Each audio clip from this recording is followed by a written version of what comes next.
Trial tappers find things to be grateful for during trials in life. My trial action paths can help you overcome trials and post-traumatic growth when needed. I will explain how right after this.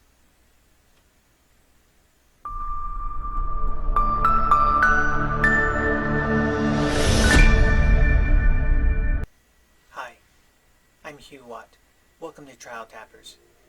Now, trial tappers tap pain, find a path, and grow stronger after trials. I've been a licensed clinical social worker for more than 20 years. I've helped a lot of people with trials and traumas in their lives. And life has a way of providing many trials and sometimes traumas to help us grow.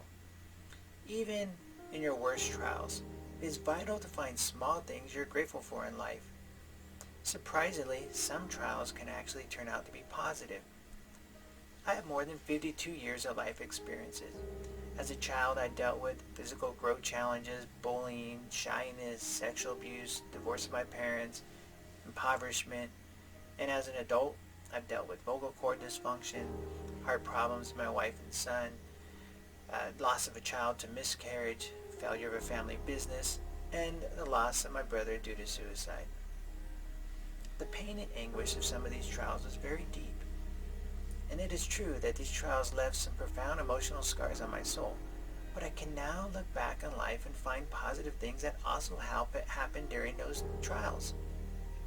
Life is a journey, and like you, my family is currently experiencing trials at this time.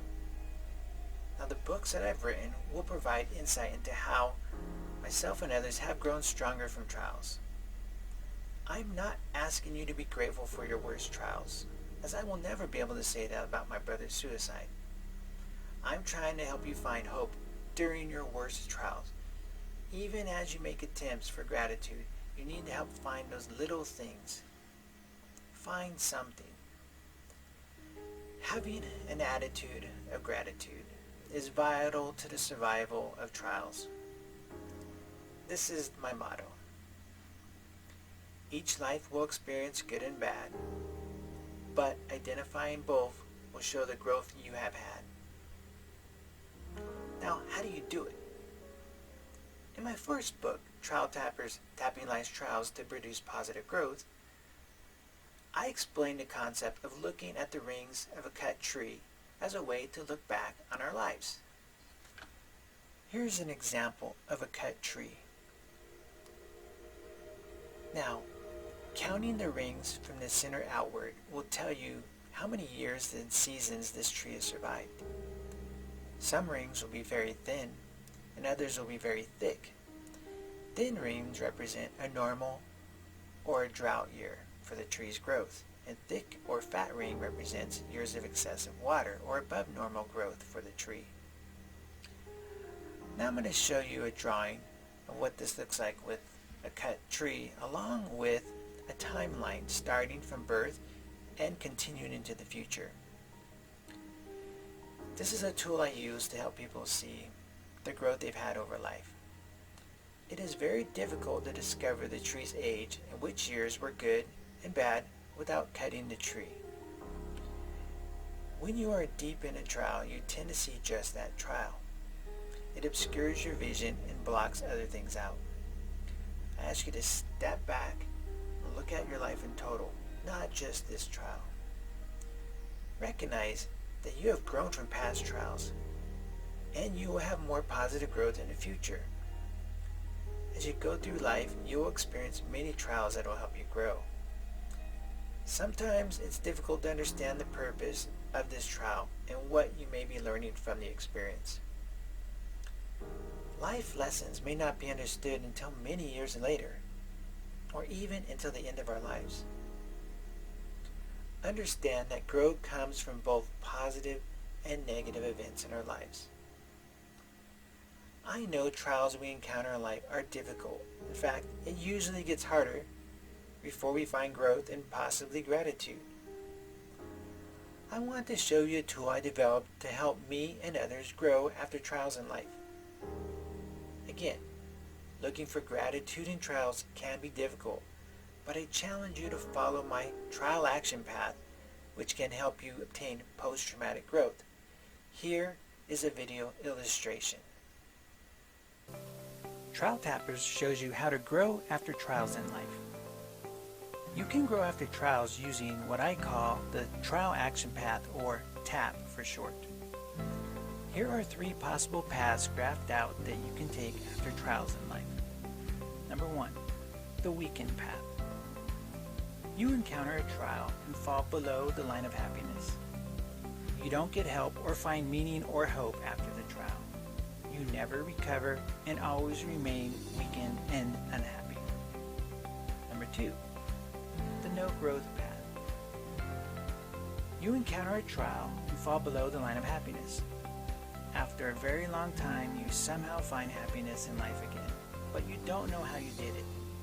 You struggle longer than needed and fail to grow from the experience. Number 3, the Trial Action Path, or TAP. This is the most productive path. After your trial, you take deliberate positive actions to recover. You talk to helpful others such as family, friends, clergy, or a therapist.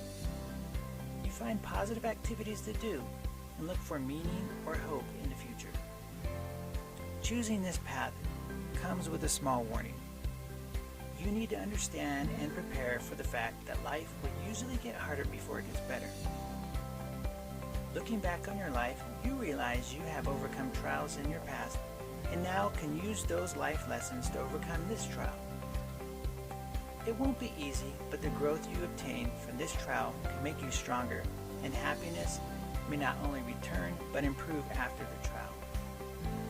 You find strong emotional growth and can help others with the lessons you have learned. Choosing a positive trial action path, or TAP, will speed up your recovery, happiness can return, and you may possibly grow stronger from the trial or trauma.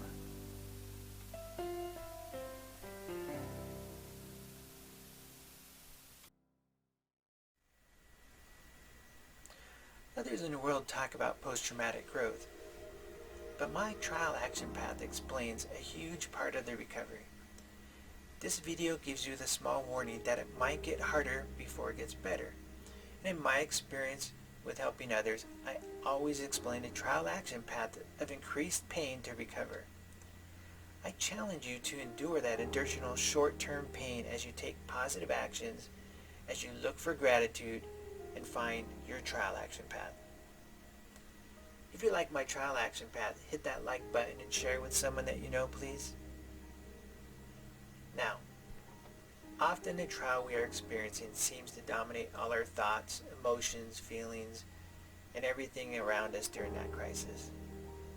This flood of emotions can give us a very narrow perspective on our entire life, and you can overlook the gratitude at the same time. For example, during many of my worst trials, I've grown closer to my family and friends, thus gratitude for the support I have all around me. Your life is more than a few trials. You must identify both trials and successes in your life. Some trials might actually have been positive as you look back at them over time. How is this possible? Some trials you originally believed were negative might now be labeled as something positive in your life. As a therapist, I have seen people struggling during trials such as divorce or breakups. Yet, with the passing of time, they then tell me it was the best thing that ever happened to them in their lives. Identify in the timeline the years in which good things happened to you and the years in which bad things happened to you. Examples might include the years you graduated from high school, got married, got divorced, or lost a job. The point of this chart is to help you see that you have overcome trials in the past and might have even become stronger because of them. There were many times in my life when I was a victim and felt sorry for myself, and I had every right to do so, and no one would have blamed me for saying so. However, I can tell you from experience and working with thousands of others that the transition from victim to survivor is valuable. Finding the strength to shift from feeling or identifying as a victim to believing you are a survivor may take years. I'm still working on reframing some of the events in my life, But my hope is that you can use the taps from my books to make this transition for yourself sooner rather than later. Looking back on your life, I hope you can contemplate all the things that you identified and you are grateful for.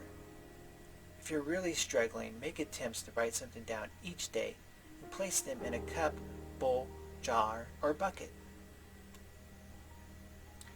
Here's an example of a maple bucket that you can fill up with cards of things you're grateful for over time.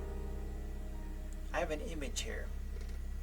It shows a full maple bucket full of water hanging on a maple tap. You can see 15 stars in this bucket. The first 2 stars are labeled nature and water. I challenge you to write down things you're grateful for in life every day. Save them in a bucket or jar or bowl and pull them out and reflect on them during your low points at the end of your week, month, and possibly year. Looking back on my life, I have found post-traumatic growth and gratitude for many things even during the worst trials. I hope you can do the same. If you know someone that is struggling with finding gratitude in life, please share this video with them. Smash that like button if you agree with the lesson I provided. Now, please comment below with one trial you had in the past that now you're grateful for.